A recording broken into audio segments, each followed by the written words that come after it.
Alright guys, it's Practical Farmer 420 back here with another episode today. What we're going to be talking about is cleaning your aeroponic cloning system.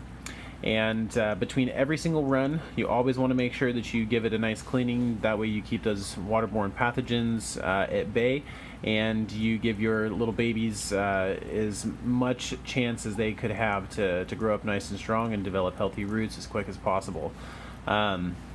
When you're in a situation like me, running a 30-day perpetual, that obviously presents a pretty crucial step in the entire process. If your clones don't make it, then obviously you're delayed in your cycles and not making the best use of the energy as you can. So that being said, a couple things that I do. First, obviously remove any clones that might not have made it. Any organic matter that's easy to pick up and get off, go ahead and just remove that from the tops.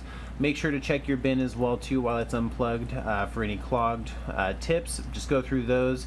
If you feel confident in your threading job, you can unthread them as well too, and really make sure that they're nice and blown out, maybe with the compressor or some compressed air, and that way everything's misting properly when it goes back together and also before it cleans.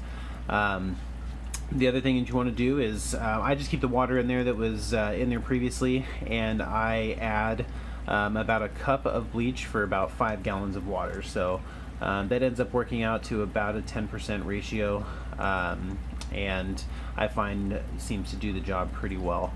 When cleaning the neoprene discs, which yes, they do recommend replacing them, but even on the Easy Clone website they give you instructions on how to do so, for those of you who might be a little bit cheaper or on a budget, like myself.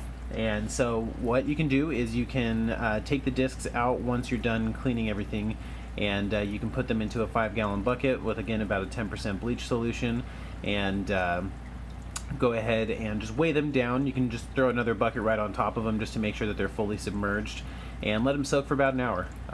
That's pretty much all you need to do, and then just rinse them thoroughly with fresh water. Make sure you have some gloves on because bleach can be pretty nasty on your skin, and that's pretty much it. As far as the bin is concerned, I run the 1 cup per 5-gallon bleach solution through the actual system for about an hour, and then what I'll do is I'll run fresh water through the system after dumping that for about 24 hours, and then fill one more time, dump it one more time just to make sure, and then let the bin completely air dry, just so that way you can make sure you've removed any bleach residue.